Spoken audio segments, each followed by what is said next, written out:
Thanks for tuning in to Jam Happy Hour, benefiting Sweet Relief Musicians Fund. I'm Michelle, the M in Jam Sellers, that with my husband John, we started a decade ago. Sweet Relief is a nonprofit fund that provides financial assistance for career musicians and industry workers who are struggling to make ends meet. And with your help, over the next 12 months, Jam Sellers is committed to raising $25,000 for Sweet Relief. Simply listen in, comment, share, or like, and Jam Sellers will donate $1 up to $2,500 per show if you do. Plus, you can click or text to donate directly to Sweet Relief. So pour yourself a glass of butter Chardonnay and get ready to enjoy some new music. Cheers. Cheers indeed. Welcome into the Jam Happy Hour, benefiting the Sweet Relief Musicians Fund. We got an hour of music and conversation lined up for you, and we get to do fundraising at the same time. What's not to love? So please welcome in this hour. Rosie is joining us to perform and hang. And how you doing? Thanks for being here. Good. Thank you so much for having me. It's my absolute pleasure. Where are you joining us from tonight? I am joining you from New York. Oh, okay. All right. So we're multi-coastal then, between Napa we and are. New York and all things in between. And everybody's just music lovers and here to raise some money for a really cool fun. And we're going to jump in pretty quickly on the music with you. But I want to remind everybody the fun of this game is every time you like, post, toss up an emoji, share this with your friends and followers. We're going to donate $1 on your behalf to the Sweet Relief Musicians Fund, and we're going to have some fun with it throughout the hour, too. There will be an emoji quiz coming up. But, Rosie, you have so many songs and so much music to choose from. What would you like to start with first? I would like to start first with a love song. Aww. Yeah, it's called I Love You More. Okay, well, that's pretty self-explanatory then. We're going to jump in to the Jam Happy Hour here with Rosie with I Love You More. Thank you so much.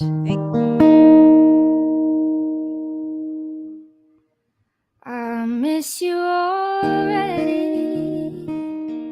and you're not even gone. I wanna call you, we just hung up the phone. I wrote you a letter, and I threw it away. No matter how small I write it, there's always so much more to say. And I'm not saying it's a competition. All I'm saying is I love you more than the bad days ahead. I love you more than the nights that we ended up slamming doors. Oh, I love you more than the moon that make me tear up.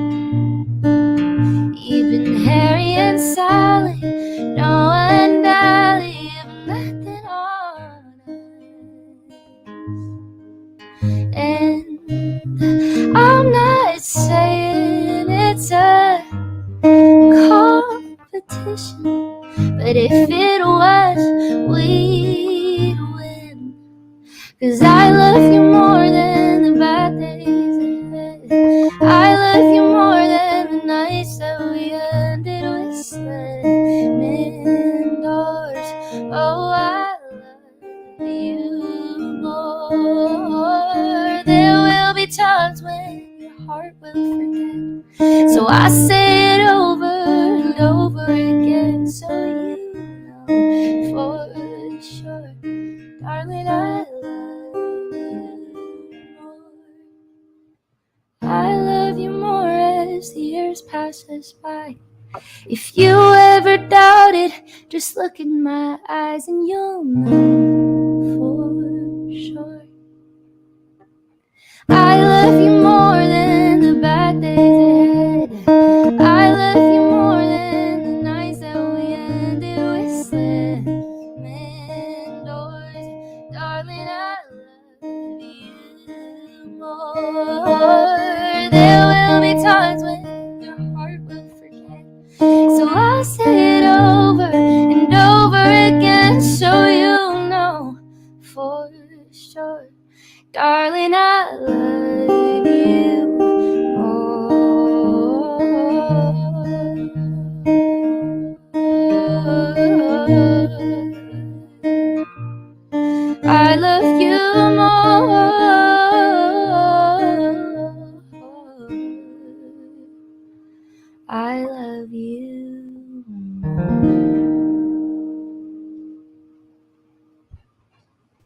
That is a very sweet place to start off Thank here you. I tonight. wanted to start on a high note. On a high, happy note here in the Yeah. Sweet Relief Musicians Fund, pun intended. If you're enjoying the music, please make sure you're liking and commenting and sharing along. For every time you do that, we will donate $1 on your behalf to the Sweet Relief Musicians Fund. You can also text in if you want to donate that way, or just I encourage you to just kind of look up the fund and see what it's all about. It's about supporting all this amazing live music, and for me, that is a big charge to my batteries to go to see a live show. And obviously, music is a big part of what you do, Rosie. And prolifically. I mean, you've been putting out music for roughly about 6 years now, and you are putting out music. Was this like a spigot that got turned on and now you just can't stop? That's correct. That's exactly how I say it. I kind of got the bug to put out music when I was around 16, 17, and it has not gone away. So as long as it's here, I'm going to keep putting out music. We all have those interesting, like, very surreal moments that you realize stuff in your life, especially growing up as a teenager. Do you remember the moment that you went, wait, not only can I create songs, but I can record them and I can release them myself? For me, that moment happened in 11th grade, in junior year. I grew up 40 minutes north of the city. And so when I was 17, 11th grade, my big brother, who's also my manager, lived in the city and was doing music as well. And that's when I had the first opportunity to go into the city and experience a real studio and real producers and real musicians and the machine. And once I was introduced to this machine, I have never been able to rid myself of it, and I never want to. There you go. Put it out there for that. Yeah. It is a very interesting world, though, because there's so many levels to the machine, the music industry as it is. I mean, obviously, you have independent artists, you have big, massive productions, you've got artists that are signed but are still kind of like developing along the way. And it's a big question, but what is kind of your favorite part of the machine? Oh, that's that's a really good question. My favorite part of the machine. Well, I assume when we're talking about the machine, we're kind of speaking about just the industry and creatives and all that. Your spot in it. Yeah. For me, my favorite part is the community. I really do believe that if you want to go fast, go alone. If you want to go far, go together. And that's a good one. Thank you. I really stand by that. Actually, it was in a quote from a movie I saw just the other day. And that really spoke to me because any career, especially a creative one, can be lonely and it can be tiresome and it can be draining. And to me, when you have friends and families and collaborators to lift you up and help you out, just like you help them out when they're in that place, it just makes the machine, as we said, so much more of a warm and welcoming place. Which sometimes it cannot be. Of course, yeah. And anywhere you go, there's darkness for sure. But I'd also like to think you get what you give. And if you give out positive energy and you are kind and straightforward and smart and educated and all that, you'll get that back.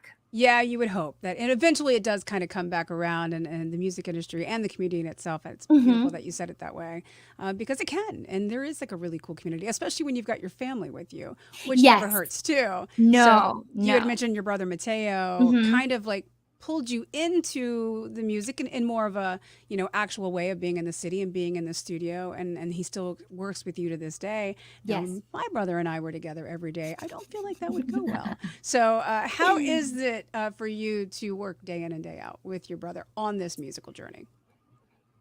This is a question that I get asked a lot. Mainly the main question is like, how do you not kill your brother? It's funny because he truly, and I mean always, has been my best friend. Like, if you look at pictures when we were young, we never fought. Like, we asked our mom recently, we're like, did we ever fight? She was like, no, I was really just a copycat. Like, I just did everything he did. And that's sometimes why I joke I do music, is because he did music first. And so I was like, well, I want to be like him. And so, that's so great. You know, when you're growing up with this role model, hero and a big brother, something I realized when I got into the music industry is that a big brother and a music manager actually have very similar roles in one's life. And I think that's to protect, to advocate for, to look out for them, to fight for them. Yeah. And he was already all those things as a brother. He can't get out of it. And as a collaborator as well, you know, like as a songwriter, he was always fighting for me and always, and as an artist, you know, he was always advocating for me. And so when it came time to then bring on management, it was so natural. And so we've created a really good relationship where we have our boundaries. Like, we're really opposite in a lot of ways, which is why it works. So, you know, for example, we live on the same block, but we don't live in the same apartment. So we have physical space. Between, like where when we want to see each other, we can. When we have our own things going on, we don't need to. And he's a big night person. I'm a big morning person. So he'll take from like, I don't know, whatever, 10 p.m. to 2 a.m., 3 a.m. That's his time. And I'm a morning person. So I'll go to bed and then I'll take from, 7 a.m. to 10 p.m. So there's this portion of the day we use together.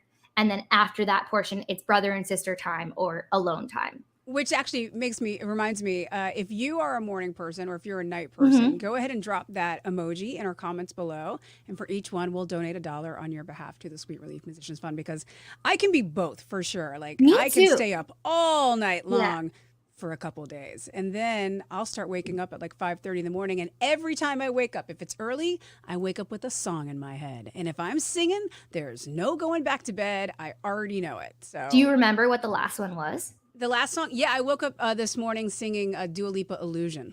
Oh, that's such a good song. Ooh, I'm like, I'm up. I'm not even going to fight it. So listen, when you wake up with a song in your head, that's when you know. I think it's a good day, right? Exactly. And people are waking up with your songs in their head, which is kind of fun. I'm so honored if someone ever said that to me.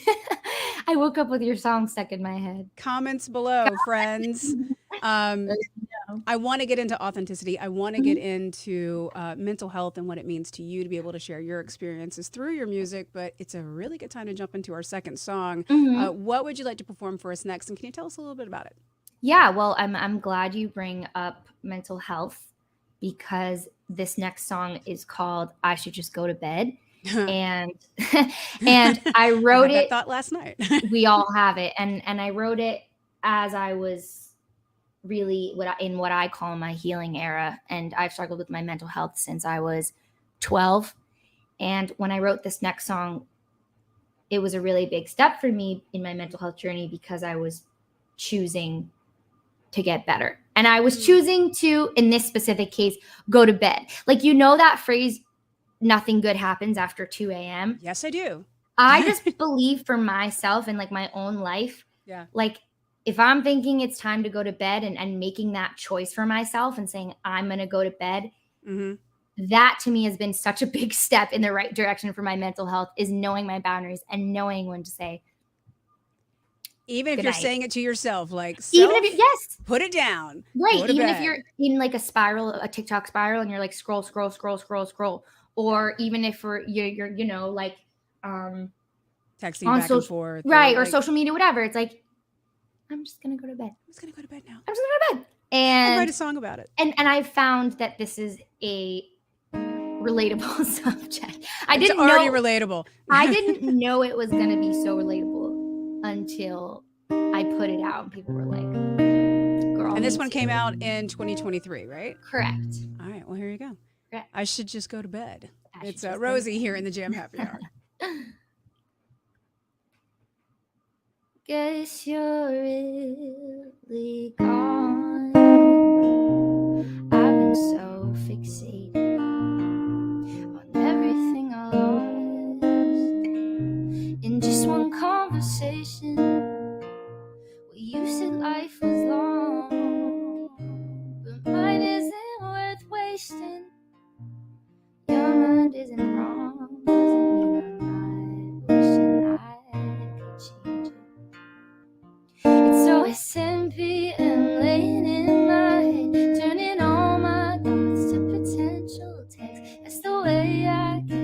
after 2 a.m. and it's 2 a.m. So how you doing? You seem fine and I've been going through it. Selfishly, I hope your heart is ruined, 'cause somehow you still love me in my head. I hate that I imagine when you get this message, your reaction. It's late again, well that's what always happens. I know I'd regret everything I'd said. I should just go to bed. I don't wanna care, so am I optimistic? Am I not self-aware? We're hoping that you'll miss this. And you say there's a future us, but how can I be certain of what will become? With all your words and actions never syncing up, it's hard to know it's me you're really thinking of. 'Cause when it's empty, I'm laying in my head, I can hear your voice, words you never said. That's the way I get after 2 a.m. Here I go again. So how you doing? You seem fine and I've been going through. Selfishly, I hope your heart is ruined, 'cause somehow you still love me in my head. I hate that I imagine when you get this message, your reaction. It's late again, well that's what always happens. I know I'd regret everything I'd said. I should just go to bed.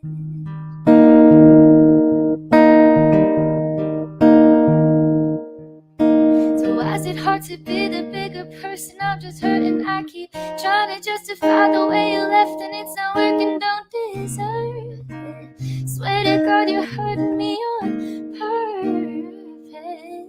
And maybe it's my fault, 'cause at your worst I see the best in you. Letting you go piece by piece until there's nothing left to lose. It's working, but sometimes I just wanna say in person, how you doing? You seem fine and I've been going through it. Selfishly, I hope your heart is ruined. Really thought we'd make it in the end. I should just go to bed.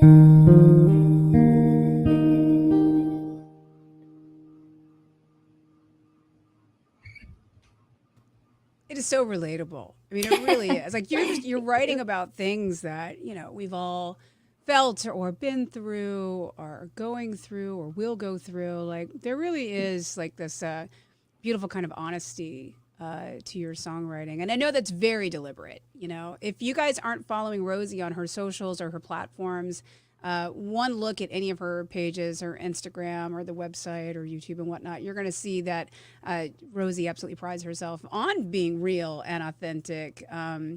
Is it tough to be that open sometimes? Yes, it is.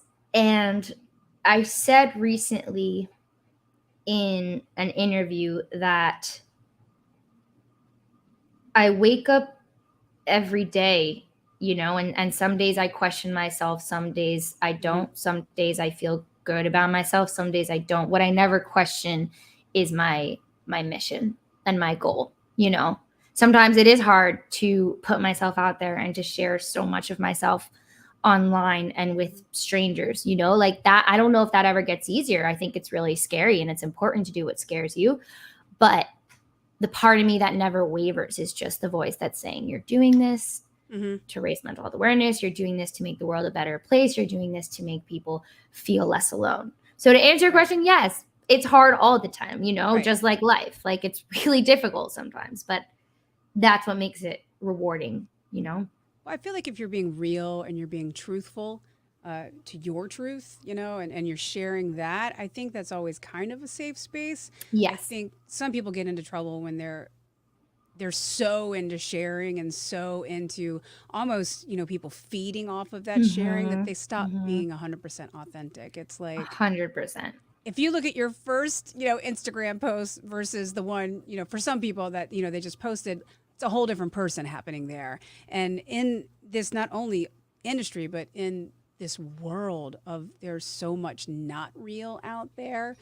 To make the choice to be real and authentic is a very, very brave one. And actually, Rosie has it listed on her Instagram, no filters, no Facetune, 100% real. And I think if you can stay true to that, you're already ahead of the game. Yeah, even on the hard days. Even on the hard days. It's been proven over and over again in crazy stuff like, logistics and Q ratings.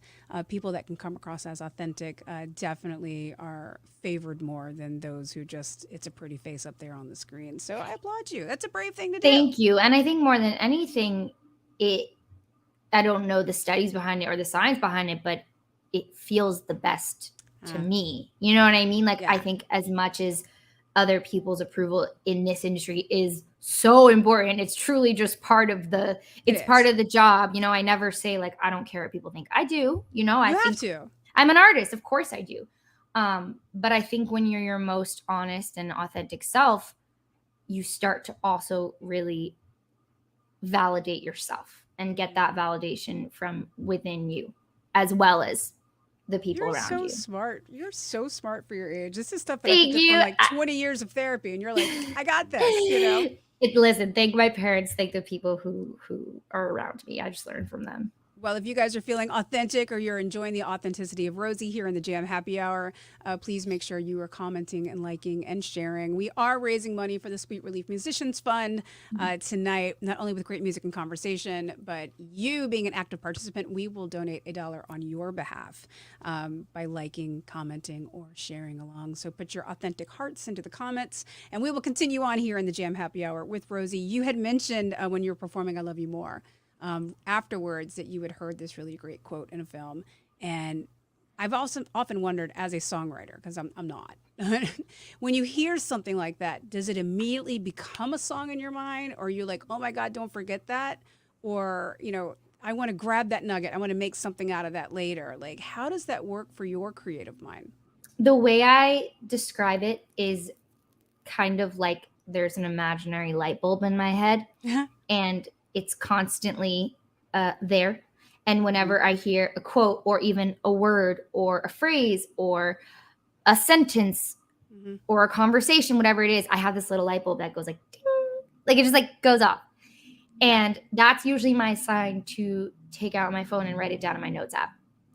Like I organize my concepts and lyrics and stuff by month. So I'll have like May lyrics, June lyrics, July lyrics, and just kind of each month, whatever. I do it in months because if I were to do it in like years or whatever, it just beats too long of a note. And so whenever I get one of those light bulb moments, it goes into my notes app, and that's kind of how my process works. And then from there, I'll turn it into a song. Like, it's not like I see a word and I'm like, I got the song. Got the song, yeah. Yeah, right. For me, I'm a slow and steady writer for sure. Some people are incredible. They can just pump it out in like 10 minutes. That's not me. I wish I could. And so it's got to be so difficult though, for both sides. I mean, me, I'm like a thinker of, don't think about it, just do it, but you're like, no, I want to sit on it. I want to, sit with it. I want to make sure it's right. And you keep going back over. And do you ever feel like it's 100% done? No, but speaking of quotes, I think John Mayer has this quote. He's like, you don't put a song out when you think it's perfect. You put a song out when you can't bear to listen to it anymore. And I think that's really true, because I think there's no such thing as perfect. But when you get to that point in a song where you're like, all right, and any creative knows, it's like, all right, never again. Like, I cannot listen to this. I love it, but I can't because I've been, listening to it for 6 months, whatever. That's when it's time to put it out. It's a great way to look at it too. I hope you guys are enjoying Rosie here in the Jam Happy Hour, part of our Sweet Relief Musicians Fund program, which we love to do with you and continue to raise money for this really cool cause. If you're not familiar with it, it helps to support live music from any size venue, any artistry, back of the house, please click the link and learn more about this really cool fund as we dive into our third song. We're almost halfway through. I told you this goes really, really You're fast. so right. You said it's going to go quick. It's going to go because quick. you're a great host. Aw, thank you. That's very course. real and authentic of you. Well, it's true. I speak the truth. What would you like to play for us next? This next song is called Lose Me Too. And I wrote it at a time in my life where I really found myself and just kind of found my worth. I think that takes a lot of years and a lot of time, and takes a whole lifetime to really figure out who you are and what you stand for and all that, you know. But agreed. At this current moment of who I am, and when I wrote this song, I was feeling really grateful that I had myself, and that I knew no matter what, no matter who I lost in regards to my love life, for example, that I had myself, and that in this moment feels like enough. Right. Yeah. That's very empowering, because a lot of people struggle with feeling that way. So it's beautiful that you wrote a song about it. Lose Me Too? Here you go. It's Rosie, Lose Me Too, in the Jam Happy Hour.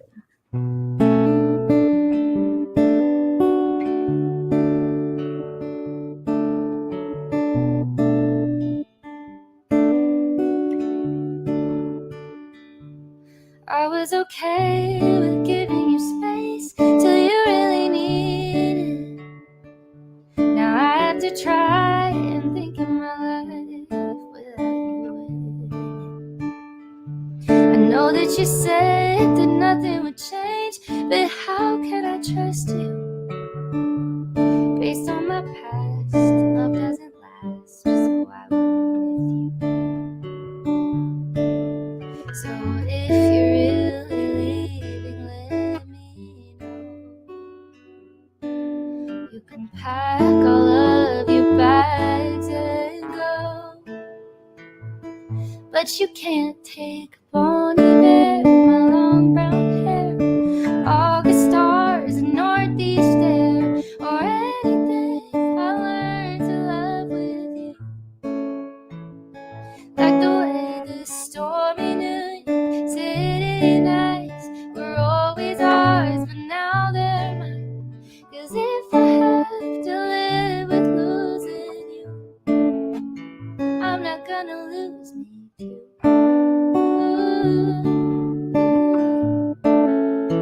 I'm not gonna lose me too.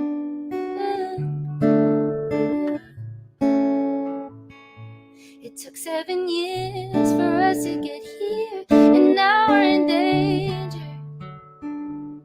I always thought that you'd be the one who would give me forever. I'm still gonna keep the good parts of me if I can't have you. I'm not gonna beg somebody to stay if they don't want to. So if you're really leaving, let me know. You can pack all of your bags and go, but you can't take Bon Iver, my long brown hair, August stars and northeast air, or anything I learned to love with you. Like the way the stormy New York City nights were always ours, but now they're mine. 'Cause if I have to live with losing you, I'm not gonna lose me too. I'm not gonna lose me too.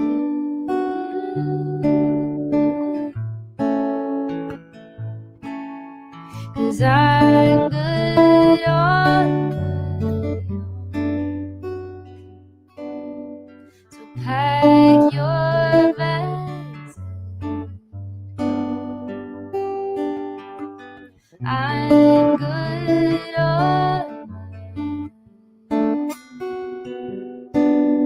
So pack your bags and go.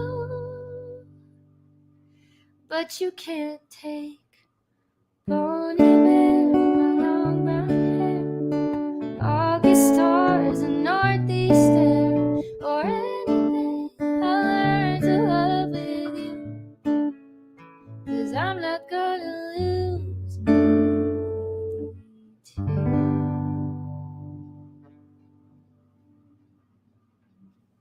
Lose Me Too. It's Rosie here in the Jam Happy Hour.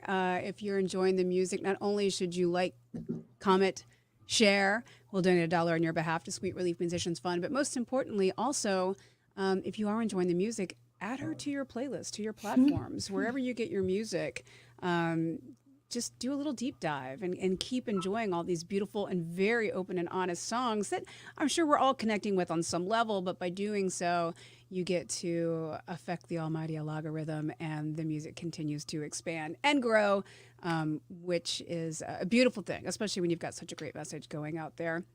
Before we dive back into, I love the mental health awareness, and I love all the other makeup thing going on.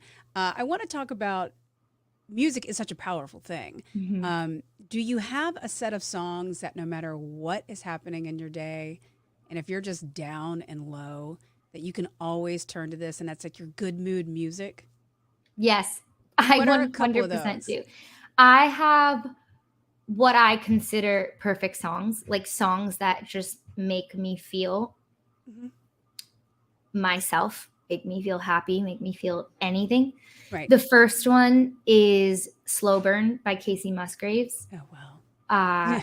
That's a great song. It's a perfect that, song. It's a perfect song. I truly, I can't. You can always put that song on, and you're like, there's nothing. Yeah, there's like nothing more to say except that. The other song that I love is Harvest Moon. There's like a million different renditions. I think Neil Young, is the most well-known one, because that was my parents' wedding song. And that's good. Yeah, and they have been together just now 30 years of marriage. Strong 40 years of partnership. Wow. And I grew up hearing that song. I've always had such a positive association with that song. And so whenever I put it on, we know the power of music. We know how incredible it can be in helping access memories and access times in our life when maybe we were happier or just whatever. Yeah. And so that's another one that I absolutely, it'll always make me happy. You can shift your mindset, like no matter what, like, okay, this is going to take you out of whatever mindset you are in. It's going to reset you, and then you can kind of move forward. And then I would say like the third one that always will make me happy is Fire and Rain by James Taylor, because you're an old soul, girl. I'm an old soul. I know. I've been told I'm an old soul. My music taste is old. Fire and Rain. But my godfather and my uncle was and has been always one of my biggest supporters. He gave me my first big girl guitar. Actually, it's right there, as you see in the background. And he's given me some of my favorite books on words and writing and all that. And so growing up and at family functions, he'd always play James Taylor. And so anytime I like miss my family, because I'm away from home so often at this point, and we're all really close. So whenever I think of them and I put that song on, I'm like, I can't be in a bad mood. No, it's like a home hug musically. Exact. That's a home hug. Oh, I'm gonna make a playlist called Home Hug. That's a great idea. Well, we'll be looking for it. Make sure you make it public so we can all follow along. I will. I actually make all my playlists public because I'm a big playlist maker. I love making playlists for every mood. See, lost art. Like the back in my day, it was like you made a mixtape and then you would copy it and share it over and over again. Now it's so much easier. You can just go to Rosie's Spotify page and then grab her playlist, and then you can and then you can see all my playlists. They're all public. And I do have a playlist called Perfect Songs, and it's just a playlist full of these songs that I can't even stop smiling when I talk about them. Like, they're so cool. So good. There's a study that says even sad songs can make you happy. Yes. Listening to sad, something that's going to make you sad is actually going to make you feel better by the Yes. time the end of the song is, which I think is just like the coolest thing. I think that, again, it goes back to what you were talking about with that community and just feeling like not so alone. So when you're writing a song, I mean, are you actively thinking like, okay, this is going to be a sad one, or this one's going to be a happy one, or this one's just going to be like an open, however you want to take it? Because once you do release a song, it can become something completely different than what you wrote. 100%. 100%. You know, when I'm creating a song, I'm a firm believer in the 50% math, 50% magic equation, which is like I have the math of it is, oh, okay, I want it to be in 4/4. Oh, okay, I want it to be in D flat. Okay, I want this to be the reference, right? Oh, this is kind of the concept I'm going for. So like half of my brain focuses on that because I think it is important to kind of set your intention. And then the other 50% is what I call magic, where it's so beyond our control. And it's just, if anyone's experienced, you know, a concert or live music or even listening to your favorite song on the radio, there's this magic that happens that's so, in my opinion, above all of us, where it just happens. And that's when you know it's happening, is when like, despite all of your intentions or because of all your intentions and like the math side, this thing is created in your presence, and it's the most magical feeling. And so as much as I like to say, you know, I'm a very intentional person, I think everything through, I always have an idea of where the song wants to go and like the direction of the song. That is true, but I always specify that like as much as I'm responsible for the song, there's always going to be an equal amount of magic. I love that. Actually, when I write it on a big piece of poster board and put it up in my daughter's room, just 50% math and 50% magic, and let that be like a theme for life. It's so important. It's so important because it reminds us, at least for me, it's been a big theme of my life, because there are things I can control and there's equally as many things that I can't. You cannot. Yeah. And finding that balance is so important, because if you think you can control nothing, that can be a really hard place to live. And I speak from experience. Thinking you can control everything is a very difficult place to live in. Also heavy. Very heavy. Yeah. It's interesting, the wording on that, though, thinking you control everything or thinking you control nothing. I think we've all kind of been in that space of despair, of just like, this is just crazy and it's out of control, and I don't even feel like myself anymore. So I want to dip the toes into the pool of mental health. Yeah. I'm open to it as much as I can be, as far, you know, I mean, I just talk, but you know, I think when you put it in music, and anybody at any time could put those headphones on or be listening along and kind of feel that almost like that thunderclap of like, oh my God, I'm going through the same thing too. Obviously you do write with that intention to share your story of your mental health. How comfortable are you with talking about, you said it started at a very early age, like you were like 12, 13 and realizing something's off. So how comfortable am I talking about it? Is that right? Yeah. Another question. Since we're talking about it. Yeah, of course. As we're talking about it, you know, I think being honest and open about your mental health is a bit like working out and going to the gym, which is that you have to build the muscle and you have to be consistent with it. And kind of like the more you put the effort in, the more results you'll see.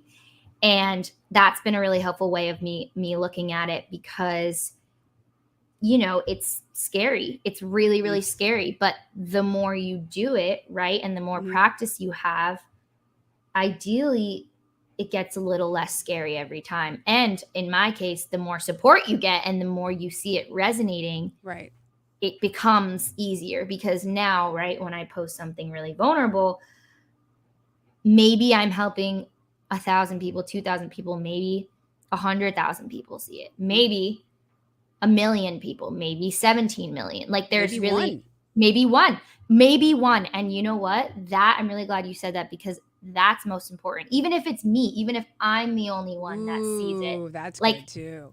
that is what's most important, because at the end of the day, I like to say I'm doing this for my younger self and for my present self, but mostly for my younger self. And like, if she's seeing that, you know, somewhere inside of this me, Mhm. then I've done my job. But yeah, to answer your question, it's scary, and I think maybe it always will be. But the more you do something, right?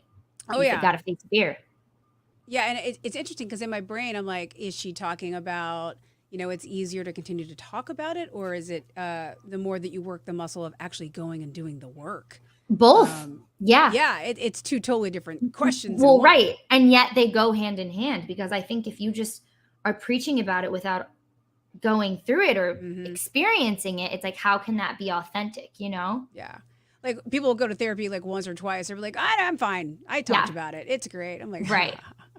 Well, yeah, that's something you learn in therapy, is that things, the body keeps score. That's what my therapist and I say. Like, the body keeps the score. And so it's also I think I have a book with that. Yeah, title. there's a book. Okay, for sure. I was like, I have that. But you know, the body really keeps the score. So even when you convince yourself it's not real, or you're not ready to accept something, you're not ready to face something in your mental health or whatever, like your body will remember. And when it's time, it's time. And it's coming.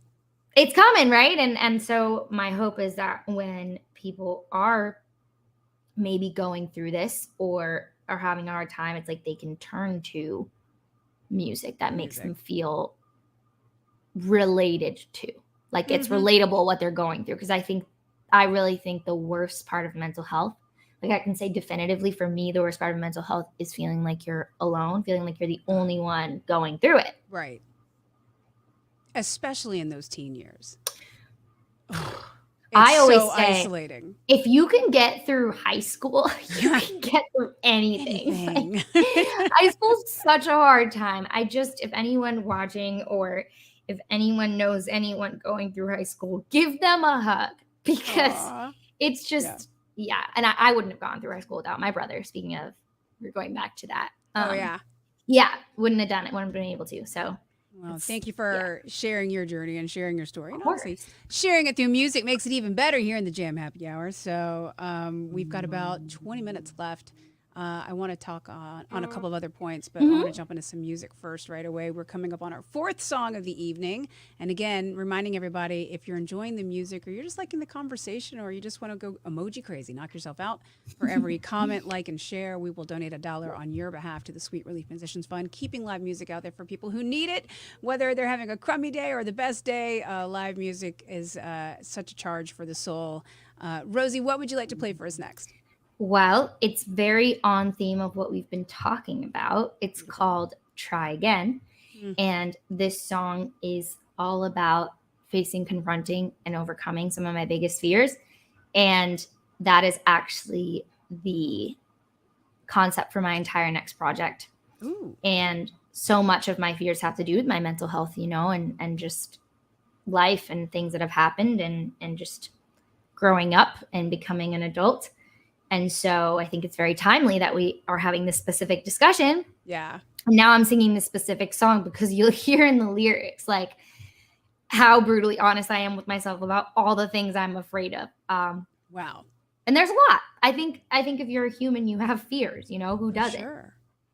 100%. But the fact that you put them out there in such a beautiful way, it's like, okay, someone's going to hear it and they're going to feel it. So Try Again. Rosie, Try Again. And the Jam Happy Hour. Take it away. Thank you. I thought I found love, found it in you. How could I free fall without a clue? You had the heart of an angel, but the head of a fool. Now I still miss you, and I play guitar on Saturday nights and running in Central Park. Sometimes I think about calling, it's getting worse without you. 'Cause I'm waking up in the middle of the night, cold sweat, tight chest, and it's all clear. Now I know that it hurts the most, 'cause you're not here. I'm scared of death, I'm scared of living. Did I hurt somebody and I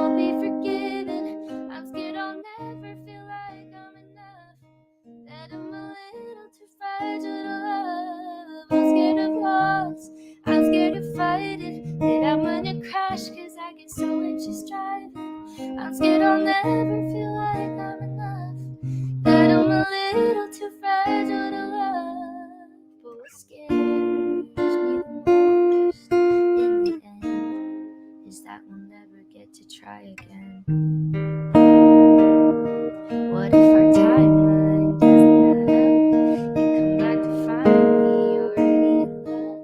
What if we never come back to see me? 'Cause I'm waking up in the middle of the night, cold sweat, tight chest, and it's all clear. Now I know that it hurts the most 'cause you're not here. I'm scared of death, I'm scared of living, that I hurt somebody and I won't be forgiven.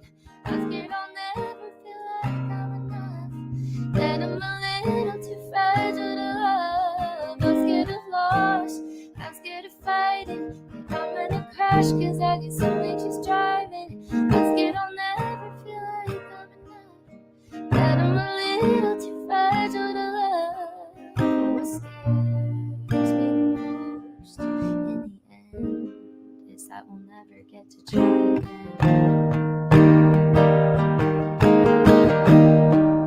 Am I ever gonna be the right person? Is it ever gonna be the right time? Are you ever gonna see that I'm the love of your life? Am I ever gonna be the right person? Is it ever gonna be the right time? Are you ever gonna see that we can take back goodbye? I'm scared of death, I'm scared of living, that I hurt somebody and I won't be forgiven. I'm scared I'll never feel like I'm enough, that I'm a little too fragile to love. I'm scared of loss, I'm scared of fighting, I'm gonna crash 'cause I get so anxious driving. I'm scared I'll never feel like I'm enough, that I'm a little too fragile to love. What scares me the most in the end is that we'll never get to try again.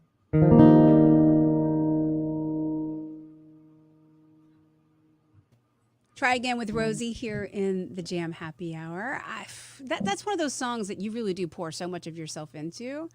And once you release it, it becomes something different to everybody listening. And I'm listening to the words, and definitely some hit me between the eyes. But when you talk about trying again, in your experience, you're talking about trying again with the same person or just trying again to fall in love, period? Yeah. I mean, Or both? in this specific case, it was hard because I was speaking about a person, and this specific person and I had been through so much of what I was talking about with like mental health and loss and all that. We had been through a lot of it together. Right. And so when I kind of lost this person, I felt like I was losing a best friend. I felt like I was losing a trauma buddy, for lack of a better word, where we had been through so much together. And now I know that in losing them, I was able to kind of let go of that part of my life and some of the stuff that I was holding on to. And I know now in retrospect, like it happened for a reason. And life is long, you know, like we'll see what happens. Yeah. But, you know, in that moment when I wrote that song, I was just like, is this really it? You know, like it's been 7 years on and off. And that's again what I wrote Lose Me Too. The second verse is it's been 7 years for us to get here. And now we're in danger, you know? Yeah. And so that's a really long time. And it's really scary when you've known someone for that long, the idea of them no longer being in your life. Right. And what I was trying to emphasize with this song too is like, yeah, I'm really scared I'm going to get in a car crash. I'm really scared of getting in fights with people. I'm really scared of death. But in that moment, what I was most scared of truly is that like I wasn't going to have this person in my life. And that's just proof of how strong love is, you know? True.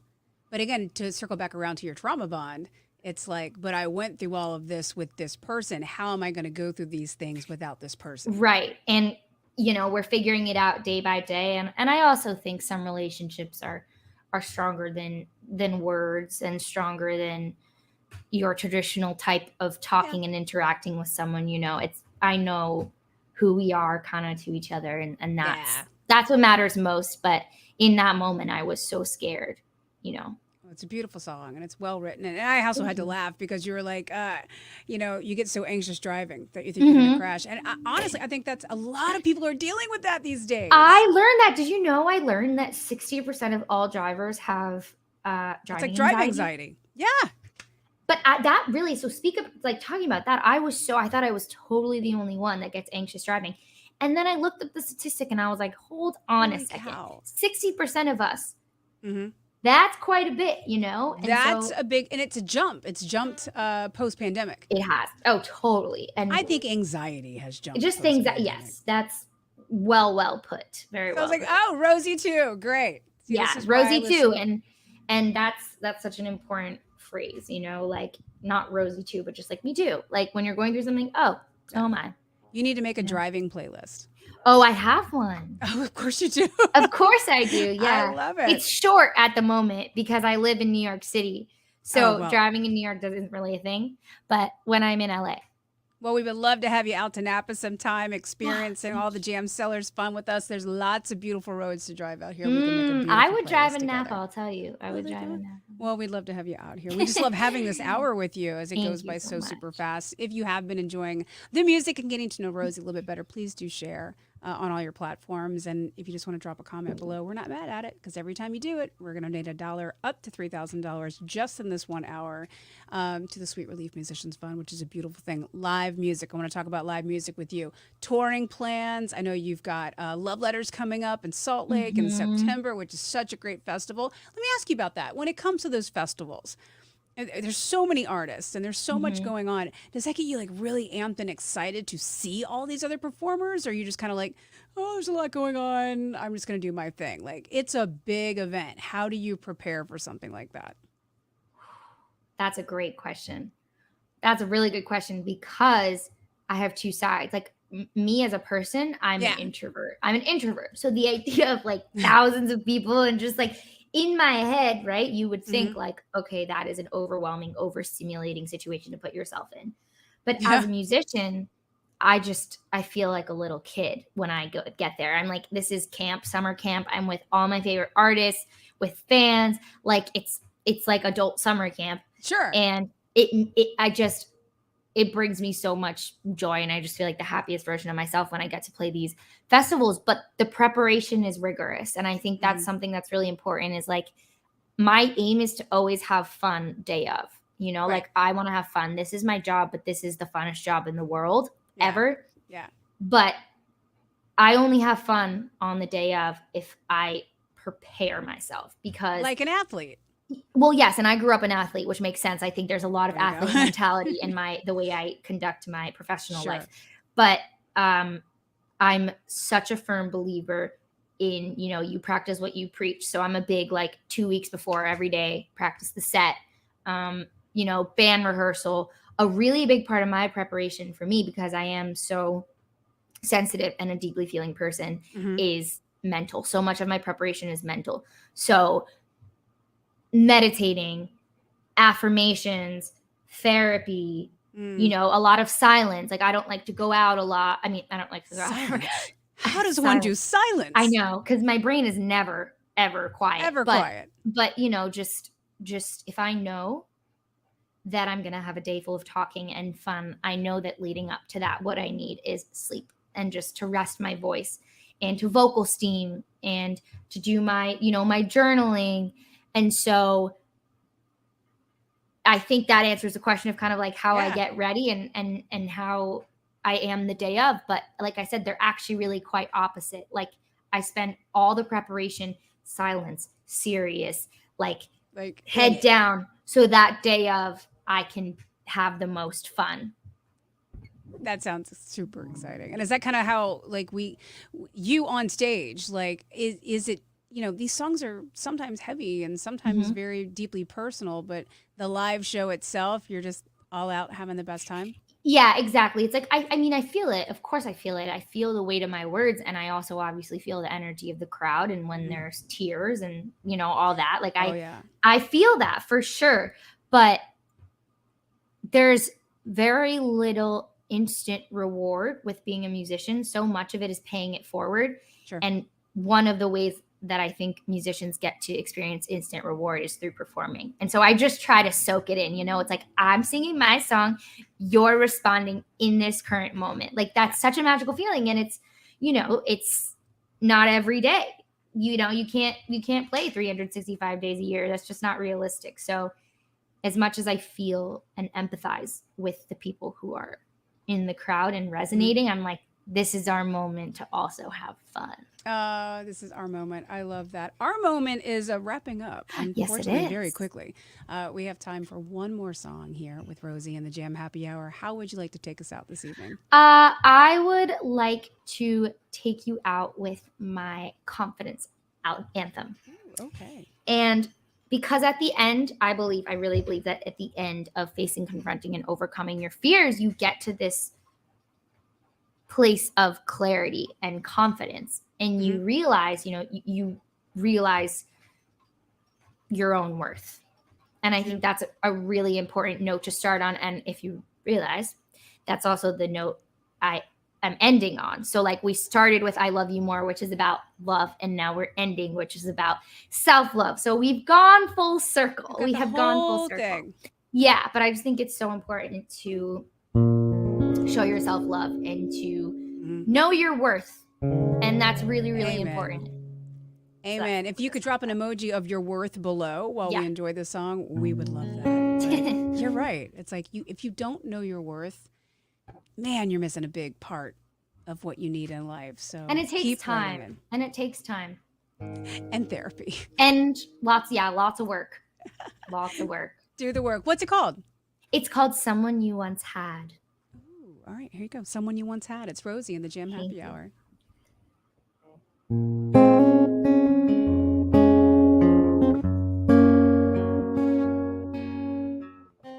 Were you always so good at pushing people away? Running from everyone till they give up the chase? Is it just in your bones to get a little too close and shut off your emotions? Were you always so good at making mistakes? I was ready to give it all to you. When you left me, you said you'd come home soon. But if you have to lose me, don't want me bad. Give up on us to see what we have. You should know better. I would never let you love me after that. If you have to leave me to see you care, move on and find that you want me there. If you have to go, then you should know when you come back, I'll just be someone you once had. Thought there wasn't a thing that could tear us apart. I would never expect it to be 'cause of your heart. After all of these years, it just ended in tears 'cause you can't keep a promise. Thought there wasn't a thing that could tear us apart. But if you have to lose me, don't want me back. Give up on us to see what we have. You should know better. I would never let you love me after that. If you have to leave me to see you care, move on and find that you want me there. If you have to go, then you should know when you come back, I'll just be someone you once had. Someone you once had.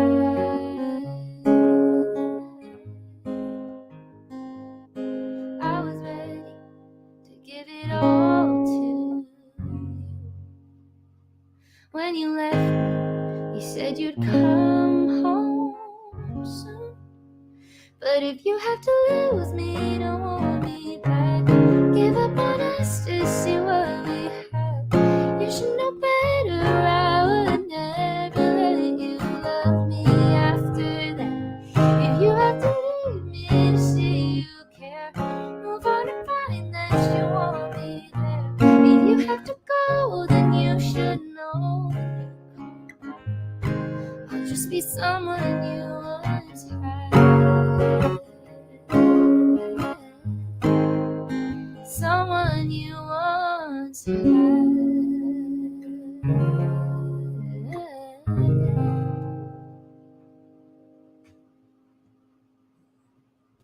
That is a great message and song to end on. You're right, it is full circle from love to loving yourself and everything in between. I think you bring a lot of really important lessons and notes and stories musically out into the world. So thank you for sharing it with us here this Thank evening. you so much for having me. And we're excited to see what's next. I know you talked about the next project coming up. We didn't even dive into half of what's going on with you. So we hope you'll come back one day, maybe even perform here with us in Napa. We would love to have you. Please. In the meantime, please, you guys, if you enjoyed it, follow along. I have a feeling Rosie's going to be doing a lot and staying very, very busy with more to come. And cheers to you and cheers to your talent. And thank you for sharing it with us. Thank you so much. Good night, everybody.